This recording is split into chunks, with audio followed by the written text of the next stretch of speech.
Royal Secret Jewelry, a royal secret, Queen Elizabeth II's sapphire bracelet and the stories it tells. September, the month when sapphires reign supreme. And today, we open the jewel box of history to reveal one of the most sentimental treasures of Queen Elizabeth II, her Cartier sapphire bracelet. Its story begins on April 21, 1944, the day Princess Elizabeth turned 18. Surrounded by her family, her parents, her sister Margaret, her grandmother Queen Mary, aunts and uncles, the young princess stepped into adulthood. On that day, a simple yet extraordinary gift appeared on her wrist. It came from her father, King George VI. Despite the hardships of war, he found something truly special: a platinum Cartier bracelet set with brilliant diamonds and velvety blue sapphires. More than jewelry, it was a symbol of a father's love and devotion. Over the years, the bracelet quietly witnessed defining moments of Elizabeth's life. She wore it at the christening of her daughter, Princess Anne, in 1950. It travelled with her across the Commonwealth during her coronation tour. It shone at London's Horse of the Year show and many official engagements. Eventually, the bracelet faded from public view, making only rare appearances. But now, thanks to King Charles III, it has returned, displayed at the Cartier exhibition in London's Victoria and Albert Museum, where it can be admired until November. This bracelet is not merely a jewel, it is a living diary chronicling the journey of a young princess becoming a queen. Every sapphire, every diamond tells a story of family, duty, resilience, and love. Perhaps that is why it matters so deeply. Unlike the grand tiaras or opulent crowns, the Cartier sapphire bracelet reflects something more intimate: the humanity behind the monarchy. It whispers that beneath all titles and traditions, there are simply people with memories, struggles, and treasures of the heart. In the early 20th century, Europe fell under the spell of Russian style. Among the most captivating inspirations was the kokoshnik, the traditional Russian headdress. Jewelers from Paris to London reimagined its elegant shape, and one of the most dazzling results was a diamond tiara crafted by Chaumet around 1910. This remarkable piece once belonged to none other than Lady Edwina Mountbatten, one of the most glamorous women of her age. The tiara is a true marvel of light and design. Large in scale yet delicate in spirit, its polished platinum setting gives the illusion that the diamonds are floating in mid-air. The pattern intertwines clovers and trefoils, while a striking central stone anchors the composition. Tiny diamonds swirl into figure-8 motifs, an iconic Chaumet detail of that era. Edwina Mountbatten was the epitome of high society elegance, daughter of an aristocrat, great beauty, heiress, and later the wife of Lord Louis Mountbatten, a grandson of Queen Victoria. Their 1922 wedding was the talk of London society. Throughout her life, Edwina wore the tiara at grand occasions. During the inauguration of the Viceroy and Vicereine of India, at the coronations of George VI and Elizabeth II, and at dazzling state receptions in London and Delhi. After her passing, the tiara went to her daughter, Lady Pamela Hicks. But in 2002, the jewel left the family and was sold at Sotheby's for £149,650. Lady Pamela later admitted with sadness, "It pains me to part with it. It belonged to my mother, and it meant so much to me. But the time came when something had to be sold." Thus, Lady Mountbatten's Chaumet tiara, born of Russian inspiration, nurtured in the heart of the British Empire, found a new home. Yet its brilliance remains a shining chapter in the story of jewels that are far more than ornaments. They are living history, glittering across generations. The towering tiara of tiny Luxembourg. Let's talk about contrasts, one of the world's smallest countries and one of the tallest tiaras ever made. The imperial tiara of Luxembourg rises to an astonishing height of almost 10.5 centimeters. Among antique royal jewels, few pieces come close to such grandeur. Its exact origins remain a mystery, but the world first caught sight of this dazzling creation in 1919 at the wedding of Grand Duchess Charlotte and Prince Felix of Bourbon-Parma. The tiara is a spectacle of massive diamonds, some perfectly clear, others shimmering with a faint golden hue, set among intricate leaf and geometric patterns. It is less a jewel and more a declaration of majesty, but tradition is strict. Only the First Lady of Luxembourg's Grand Ducal family may wear it, and only on the most important state occasions. Today, that honour belongs to Grand Duchess Maria Theresa. So, in the heart of tiny Luxembourg rests a true giant of jewellery history, an imperial tiara that shines not just with diamonds, but with mystery and royal prestige. April was a regal month in Denmark. The nation not only celebrated Princess Isabella's birthday, but also the grand 85th jubilee of her grandmother, Queen Margrethe II. To mark the occasion, a glittering gala dinner was held at Fredensborg Palace, a true showcase of elegance and dazzling jewels. That morning, the Queen appeared alongside her son, daughter-in-law, grandchildren and sisters to greet well-wishers. She wore a chic plaid suit with Van Cleef and Arpels waterfall earrings, paired with 2 brooches, a bold red flower pin and a commemorative Georg Jensen brooch crafted for her Golden Jubilee in 2022. Princess Isabella chose amethyst earrings and a brooch with a rare pink drop-shaped pearl, a gift from her grandmother, originally belonging to Queen Alexandrine. The Queen's sisters too shone with style, Princess Benedicta in pearls and a colourful cluster brooch, and Queen Anne-Marie in a long sautoir necklace and a whimsical butterfly brooch. In the evening, under the grand dome of Fredensborg, a private banquet took place. Queen Margrethe appeared in one of her favourite gowns, a white lace bodice with a flowing red skirt and belt, completed by a jewellery set she has cherished for more than 30 years. She once confessed in a 2022 documentary that the necklace from this set is a jewel I deeply treasure. Princess Benedicta wore a rose-hued gown embroidered with flowers, paired with diamonds and inherited amethysts from her late mother, Queen Ingrid. Queen Anne-Marie dazzled in a ruffled blue gown, adorned with her beloved diamond and sapphire necklace, a piece in her collection since the 1960s. The celebration was more than a royal birthday. Each jewel told a story of heritage, memory, and continuity. Queen Margrethe's 85th Jubilee at Fredensborg was not just a feast of elegance, but a living portrait of Danish monarchy's grace and tradition. Pearls that remember Diana, the story of the Spencer family. Necklace. This March, the Spencer family celebrated a milestone. Lady Sarah McCorquodale, the eldest sister of Princess Diana, turned 70.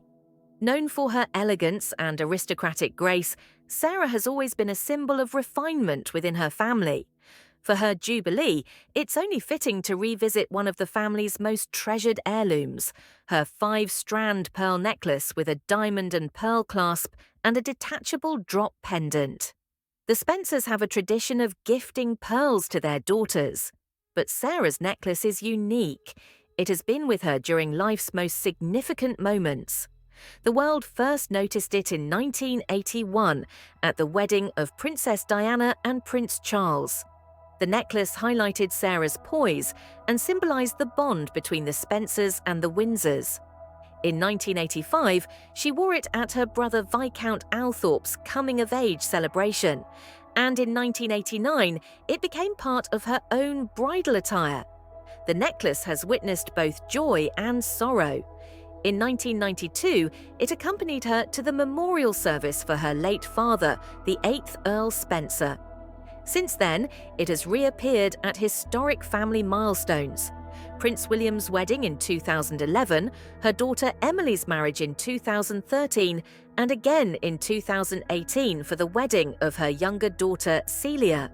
This jewel is more than adornment. Every pearl carries memory, tradition, and a thread of continuity. It whispers that true value lies not in diamonds or gold, but in family ties and the legacy of love. Today, Lady Sarah's necklace is a living emblem of the Spencer heritage. As long as she wears it, the spirit of the family endures, inspiring generations to come. The secret of a family heirloom, the magnificent turquoise parure of hereditary Princess Kelly of Saxe-Coburg and Gotha. Let's begin with a celebration. On January 10, 2025, Her Highness Hereditary Princess Kelly of Saxe-Coburg and Gotha turned 50. Born in America and once a successful investment banker, she is now part of one of Europe's most historic royal houses. Over the years, she has charmed the public not only with her elegance, but also with her dazzling appearances in jewels. Yet, among all her treasures, one set stands apart, the mysterious turquoise parure. This exquisite ensemble consists of a tiara, a necklace with a pendant, and ornate earrings. Its origins remain shrouded in mystery. The first records link it to Princess Victoria Adelaide of Schleswig-Holstein, wife of Prince Charles Edward, Duke of Saxe-Coburg and Gotha and Albany, and grandson of Queen Victoria. Historians believe the parure may have been a wedding gift, though the truth has never been fully confirmed.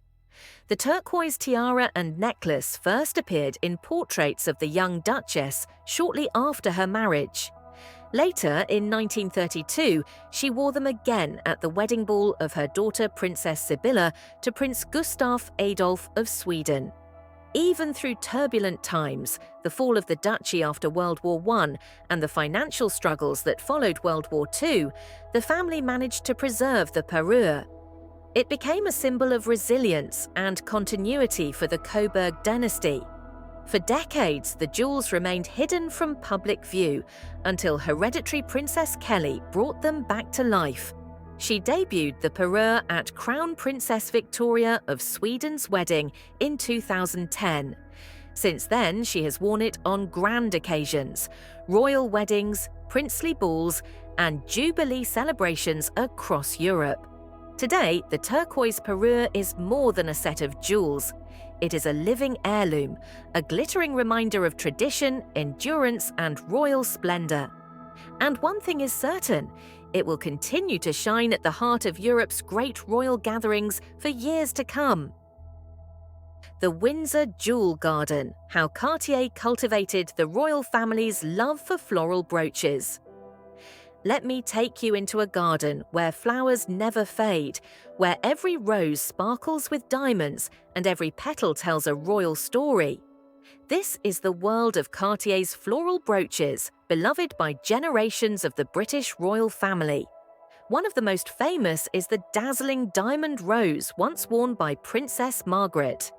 In 1952, during the christening of a ship in Newcastle, she received it as a gift. From then on, the brooch became one of her most treasured jewels, often gleaming on her lapel like a symbol of her bold and independent spirit. But the Windsors' love affair with Cartier began even earlier. In 1947, when Princess Elizabeth, the future Queen, married the Duke of Edinburgh, her treasure chest of wedding gifts included a rare pink diamond from Tanzania, discovered only months before.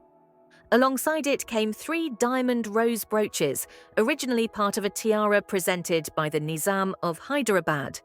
In a gesture of generosity, he allowed the princess to choose her jewels directly from Cartier, and she chose wisely. Floral brooches held a special place in Queen Elizabeth II's vast collection. Among them, the coral rose stood out, vivid, lifelike, and bursting with colour, like a blossom freshly plucked from a royal garden. 2 more Cartier masterpieces, twin brooches created in the 1920s and 30s, first belonged to Margaret Greville. Upon her death, they were left to the Queen Mother, who later gifted them to her daughter Elizabeth on her 21st birthday. These jewels marked not just elegance, but a rite of passage. Cartier's genius lay in creating jewels that felt alive. Consider the palm leaf brooch, a platinum stem glittering with diamonds, monumental in size yet impossibly delicate, like nature captured in eternal form. For the Windsors, Cartier jewels were never just accessories. They were milestones, reminders of love, duty, and family tradition. Each piece carried meaning, a story frozen in precious stones. And as for Princess Margaret's diamond rose, it became more than an ornament. It was her emblem, radiant, unconventional, and full of life, just like the princess herself. The Diamond Tiara and a Century of Love, a fairy tale wedding in Liechtenstein. In the heart of the Alps, in the serene town of Vaduz, a true royal fairy tale came to life. Princess Maria Carolina, the only daughter of the hereditary prince and princess of Liechtenstein, walked down the aisle, crowned with the sparkle of a legendary diamond tiara. This tiara is far more than jewelry. It is a living legacy, passed down through generations of noble women, carrying with it love, devotion, and the timeless story of the princely family. At 28, Maria Carolina entered the Gothic beauty of St. Floren's Cathedral, escorted by her father, hereditary Prince Alois. At the altar awaited her groom, Leopoldo Maduro Volmer, a Venezuelan aristocrat. Their marriage became a bridge between cultures, uniting two families in a celebration of tradition and modernity. St. Floren's Cathedral is no stranger to royal vows. It witnessed the wedding of Maria Carolina's great-grandparents in 1943, her grandparents in 1967, and her parents in 1993. Now it embraced yet another chapter in the dynasty's history. The bride's look was a graceful blend of youth and heritage, a flowing bohemian-inspired gown, a lace veil, and heirloom jewels. Her head was adorned with the Habsburg fringe tiara, crafted in 1890 and once belonging to Archduchess Maria Theresa of Austria. Her earrings, glittering diamonds with delicate pendants, had previously adorned her grandmother and mother. After the ceremony, the newlyweds emerged into a shower of rose petals. Locals in national dress greeted them warmly, a touching display of unity between the princely family and the people of Liechtenstein. The alpine landscape provided a breathtaking backdrop for official photographs. Vaduz Castle and the family's residence framed the moments that will now live in history, treasured in both family albums and collective memory. The wedding of Princess Maria Carolina and Leopoldo was more than a grand celebration. It was a story of continuity, of past and future intertwined in sparkling diamonds and heartfelt vows. A fairy tale destined to be remembered for generations. Queen Victoria's sapphire brooch. Queen Victoria adored sapphires, gemstones that seemed to hold the color of the sky itself. Just days before their wedding, Prince Albert gifted her a dazzling sapphire brooch surrounded by diamonds. The young queen was so enchanted by the jewel that she chose to wear it on her wedding day. According to an Old English tradition, every bride must include something old, something new, something borrowed, and something blue. Albert's gift perfectly fulfilled the last requirement. The sapphire became Victoria's something blue, a timeless symbol of loyalty and devotion. In 1842, the artist Franz Xaver Winterhalter painted two portraits of the Queen. In one, she wears a delicate crown. In the other, the insignia of the Order of the Garter. Both highlight her radiant elegance, enriched by Albert's thoughtful gifts. Among them, the unforgettable sapphire brooch. On February 10, 1840, the day of her marriage, Victoria wrote in her diary, "I received from my dearest Albert a splendid brooch, a large sapphire, surrounded with diamonds. It is truly beautiful." The very next day, she wore it at the royal wedding. Today, the brooch belongs to Queen Elizabeth II, who still wears it for state occasions, carrying on a tradition born more than 180 years ago. And in honour of Victoria's legacy, British jewellers continue to place a tiny sapphire inside every wedding ring, a modern tribute to the something blue